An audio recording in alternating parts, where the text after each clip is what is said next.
All right, welcome back. We are talking today about inbound marketing, what inbound marketing is, and 3 ways that you can use it in your business more effectively. All right, let's go. I ran marketing departments in corporate America for 10 years and then ran a digital agency for over another 10 years. So I know the roadmap to online success, and that formula always includes producing content to share your message, from your marketing message to sales and delivery. Hi, I'm Jennifer Neal, and you're listening to the Content Toolbox. I believe the secret to finding and creating raving fans online is through you. In building relationships through stories that share who you really are, create genuine, crazy, raving fans that keep begging you to take their money. And on this podcast, we'll be talking strategies, tactics, tips, and more with myself and other industry experts. So buckle up and start your engines, because it's go time. All right, here we go, inbound marketing. In order for me to really explain how I feel about inbound marketing, I want to tell you a story. Shocker, I know, right? Okay, so this is the story of when I learned how to open a pickle jar, which sounds ridiculous. And what does it have to do anything with inbound marketing? We will get there. Okay, so teenage me growing up, very stubborn.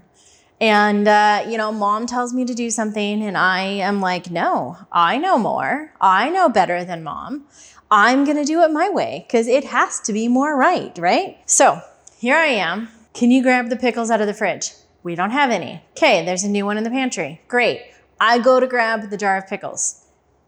Go to open it. Nope. These little baby hands have a hard time getting around the big old jar lid, first of all. Second of all, it's a jar of pickles. They're tough to open anyway, right?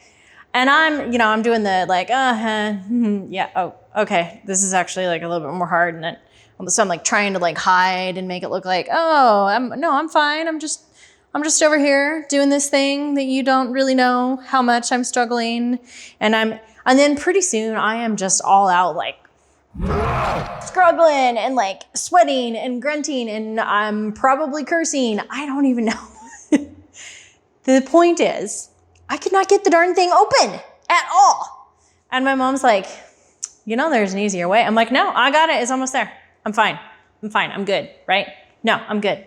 Still struggling. And I'm like, trying so hard to get this stupid thing to open. And I'm like, okay, I'm gonna tap on the side. Like, yeah, that should get it, And my mom's like, there's an easier way. And I'm like, I got this.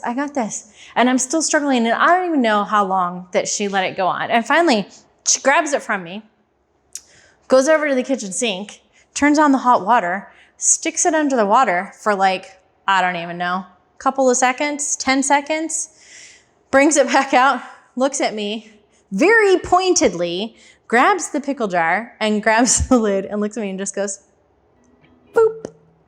It opens that easily. The way I feel about inbound marketing is exactly what happened with me in the pickle jar as like what normal digital marketers are doing. We are doing it the hard way. We are doing unnecessarily difficult work. So here's the deal. Most of us as digital marketers go out and we're like, hey, awesome, I have a new product, I have a new funnel, I have a new whatever, right? And we set up Facebook ads, drive the traffic right to our funnel because, hey, that's how we make the sales, right? And it works. It can when a funnel is correct. But we're doing it the hard way. That's the hard way. What you're doing is you're going out there and you're trying to interrupt people's thoughts and target the people who might be interested in what it is that you have to offer. Chances are they're super cold traffic. They have no idea about you, about any kind of other products, or about even the problem that they may have. And then you're hoping that you're going to catch their attention and get them interested in you and what you have to offer. And all of that comes through. And it does work. There are plenty of people out there who have made millions and millions of dollars doing exactly this. But what they're getting is like 2% of the traffic, right? You're only going to convert 1 to 2% of the people that you're targeting out there on Facebook ads because you're doing it the hard way. You're going out and you're like, hey, get this attention. Like, See what I'm doing, right? Even though these people may not necessarily be interested, as much as you're trying to target the right people on Facebook, which does help, yes, but if they aren't even aware of a problem or you, then chances are they're not going to necessarily just click right through. Now, there's a lot of research out there and there's a lot of other numbers and things that people can come up with. The most common number I've seen is that by far, there are estimates that 93% of every single buying cycle, that's somebody saying, I have a problem, I want to go search for the answer. They're gonna go do some sort of a search.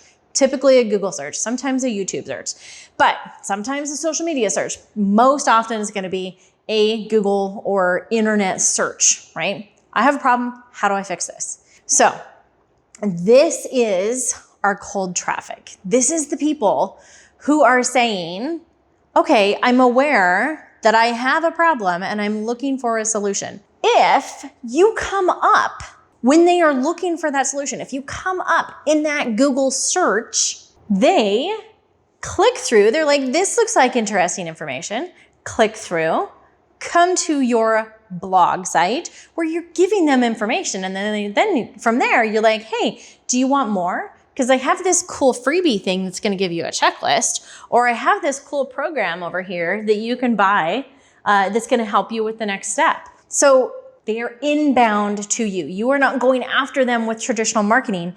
Instead, they are saying, hold on, I want to find out more about this. And they search it. They find information on you and they click and come in. This is not traffic that you control. This is not traffic that you are buying or directing. This is simply people who already have a problem and they're like, I want to find a solution. Don't you want to be part of the solution that they are finding or the solution that they are finding? If you're the one that comes up multiple times for whatever it is that they're searching for, you are automatically an authority. Google has granted you the power, bing, that you are now an authority on this subject because you came up multiple times and people searching for a solution find you amongst the solution answers many times. That means, oh, this must be an authority. That is inbound marketing. What we want is it's that attraction stuff. It's somebody hears they are searching you out and coming to you. It is not you going out and peppering them with ads or with other kinds of traditional marketing. This is, they are coming to you. Pretty freaking cool, right? We definitely want more of this. The people who have got this nailed are bloggers. Bloggers are amazing. They own like all of these different topics and information. So when you go out and Google search, where do you think Google is getting the information to feed up all the answers to you? It's coming from informational sites. It's coming from sites that are meant to be educational and draw people in. That is the game that we want to play right now, especially with all this saturation in the market. I guarantee it. Now, weird things are happening right now with Google algorithms and like all this stuff, but the bottom line is that literally since the internet and search engines have been invented, SEO or search engine optimization has always, always, always been about good and relevant content. Is it stuff that people want to read? Does it make sense? Is it fun reading? Does it link to other sources? Are you setting yourself up as an authority? And are you sharing those resources or are you just immediately trying to monetize? So when we're immediately trying to monetize, Google and YouTube and other search engines, they are like, I don't know that I want to send stuff right here because I can see that there's a monetization and not necessarily like an education factor. So they don't include your funnel sales pages in the tops of these search engines, right?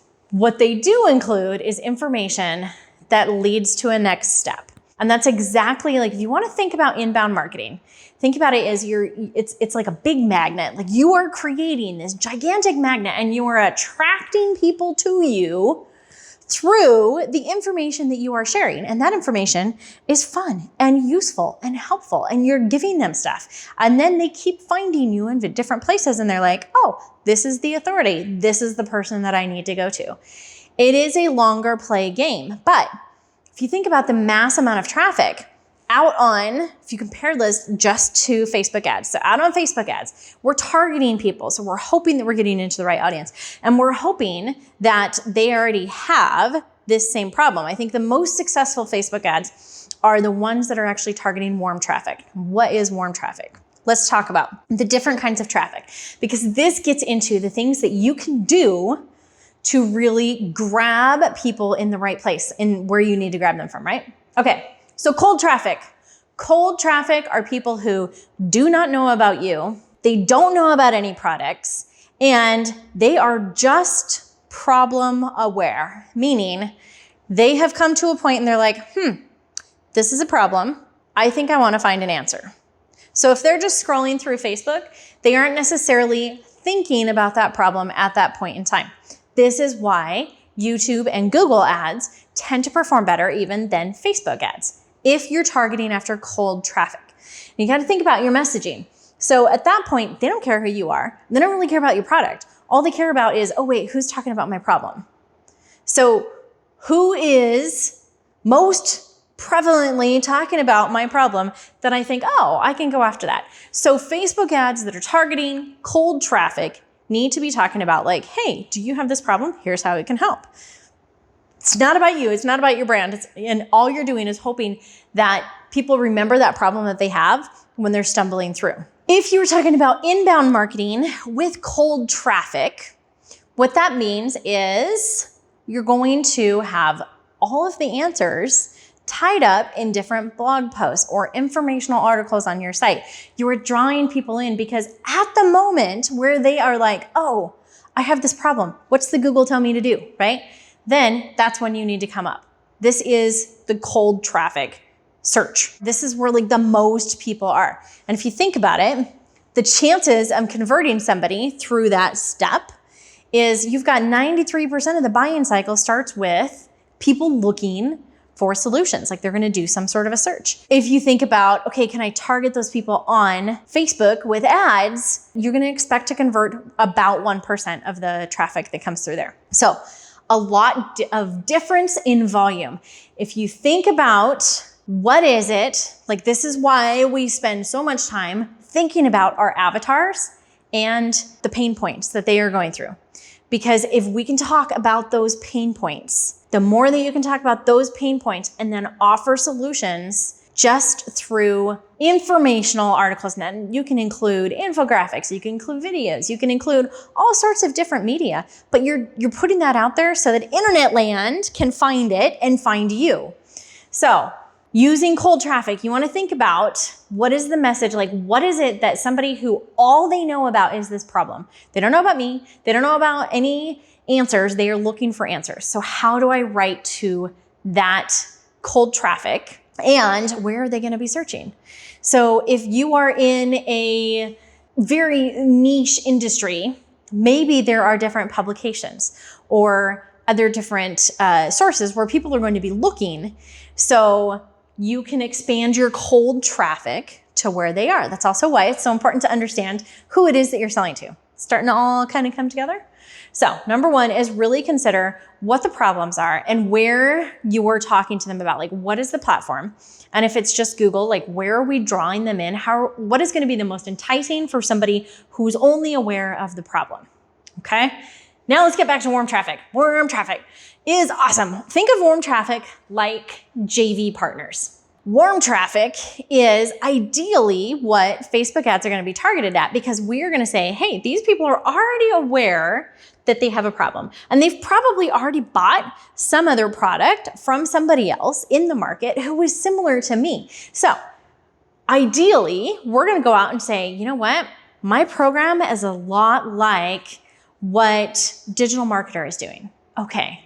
So I want to go after the people who are going through digital marketer ads and on digital marketer Facebook page and that kind of stuff. We want to like borrow their traffic. That's why we want to target the ads there, because at that point, what we're doing is we're finding people who are warm traffic because they know that they have a problem and they are aware of different products that offer solutions, and they may have already bought one or more of those products.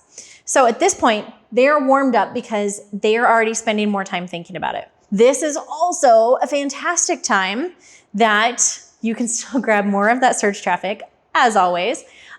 This is a great time to think about attraction marketing. Like, how can we use that attraction marketing, that inbound marketing? With this is where you find the people who are similar in your industry, and you can go out. That's why you be a guest on different podcast shows. That's why you guest write blog posts. That's why you're putting other information out there into channels that are very similar, because you are using inbound marketing. You're saying, hey, I have another product or program and mine can really help you. And here's exactly how I solve your problem. So people that are already warmed up are coming in. So the second step on your inbound marketing is to think about, okay, where are my warm traffic sources and how can I tap into those? Right? With me so far? All right. Okay. Now the best, the low-hanging fruit, the hot traffic. Hot traffic. So if we're going to liken this to Facebook ads, the reason that Facebook retargeting ads work so well, when you upload a list of all of your customers who have already bought, and then we're going to pixel those people, like we're going to go after and retarget them for the next program, those kinds of things. At this point, they already know who you are and what you offer.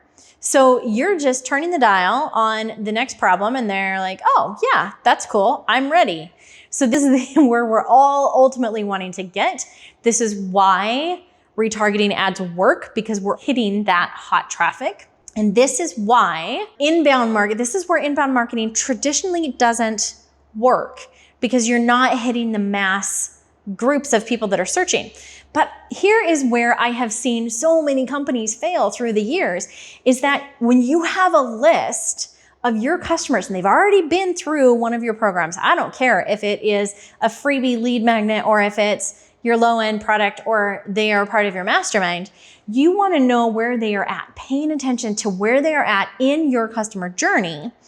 Because if you have the systems in place, you can still essentially like pixel and retarget them. Think about like Facebook stuff, but we're going to use other methods of communication. We're going to use lumpy mail. We're going to use text messaging. We're going to use voicemails. We're going to use emails. And we're going to find exactly where they are and then personalize their message to help them just to the next step. If you think about inbound marketing, once people are already in your world, people are already aware of you, how do you continue them? You don't want to think, okay, I want them to eventually be part of my mastermind. Cool. I want them to be part of my 3-day event. I want like whatever your high ticket is. That's awesome. But they aren't going to go straight from A to Z. They aren't just going to get there immediately, right? What we want to do is, in terms of inbound, what can we do to attract them, that we're attracting them to the next step and the next step and the next step. So if you really have an automation system, a super solid, strong foundation that is running the core of your business, for every time somebody comes on your list, where do they come from? What do they already know? What is the very next step that you can help them with? That is where inbound marketing totally shines, because you already have them in your world. And now you're saying, all right, now I know where you are. I got you. All you got to do is just this one next thing. And they're like, ooh, cool. And then they go. And then you're like, yeah, awesome. This is great. Celebrate. And did you also know this? Next step. You're just inviting them along for each next step. And this is like how you can totally accelerate people through the customer journey. And that's also how you can lose people if you are not paying attention to where they are at in the customer journey. So thinking about inbound marketing, how do we get more message out to more of the masses, the cold traffic? We want to get our message, like how can we talk most efficiently about the problem? How do we talk most efficiently about the problem? Secondly, where is our warm traffic hanging out? How can we reach them? And do not forget that your warm traffic is also hanging out on your list and in your pixel base. They are already there. You can continue to use that information to help them along the path, to continue to help them along. And this is where you make friends. You go out and you get on those different shows and you guest right and you share the information. That's the warm traffic. So we're going to figure out where they're at there and how we can help them to the next step. And then this is the lowest hanging fruit. And I see so many companies forget this. Do not forget it. Literally go through.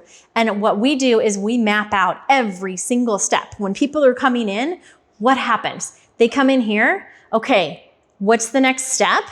Do they take it? No. How do we retarget them? Do they take it? Yes, we ascend them. Okay, awesome. Celebrate. What's the next step? And we follow that path through the whole thing. Because if you drop people in your world, they are going to feel not taken care of. And you've gone to all this effort of bringing them into your world, right?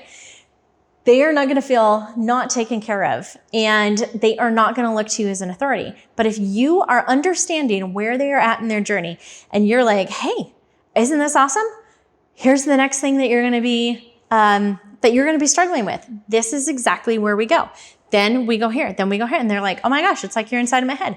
Because you kind of are. Like, you know where they are at and you know exactly how to help them, but you're just inviting them along the way. They proceed at their own pace. This is how we continue to attract people through our different products and programs. Whew, I just feel like I was on a major soapbox right there. But this is literally, this is why marketing automation and having a super strong core foundation is so important. And you guys, last thing that I will say is do not forget about all of your products and services. And I know a lot of times we'll think about it in terms of a value ladder, and that's fine. But remember that people will pick and choose through the value ladder, right? So they may come in and we actually draw it kind of like a little satellite, but they may come in and go like up here and then they want to go down here. Doesn't matter where they are, you need to be with them on the journey, and that will to continue to attract them to the next step that they need, right? Okay, so those are our 3 steps. That's what you're gonna do, and that is exactly how you use inbound marketing tactics to either help fortify what you're already doing with Facebook ads or to get started without it costing you a ton of money, right? It's amazing. Inbound marketing, and it's been around since literally the internet. Thank you. Okay, so I'm gonna challenge you guys, go through and figure out what you can do for each of those 3 steps. Figure out what you can do for your cold, warm, and hot traffic, and where you can hit people up and help people with your customer journey simply by giving them relevant information, giving them relevant content, and inviting them, attracting them, having them take that next step without you there pushing, right? All right, that is it. If you want more, I have put together a really cool, fun checklist for inbound marketing. I'm including that in the content toolbox. So you know what to do. Go to the content toolbox. If you've already joined our list and you're in the resource area, go grab it from there. If you haven't yet, go to just go to thecontenttoolbox.com, and all you have to do is just join our list. You will get amazing fun stories, emails from me, and you get access to the entire vault of everything that is in the content toolbox for you to use as needed, along with all of the awesome stuff that has come from our guests along the way. So go check it out, thecontenttoolbox.com, and I will see you guys on the next episode. Inbound marketing. I am not recording over here. Hold on. I have like an eyelash that is coming apart here. You can probably see that. I don't know what's going on. What? Why did it stop?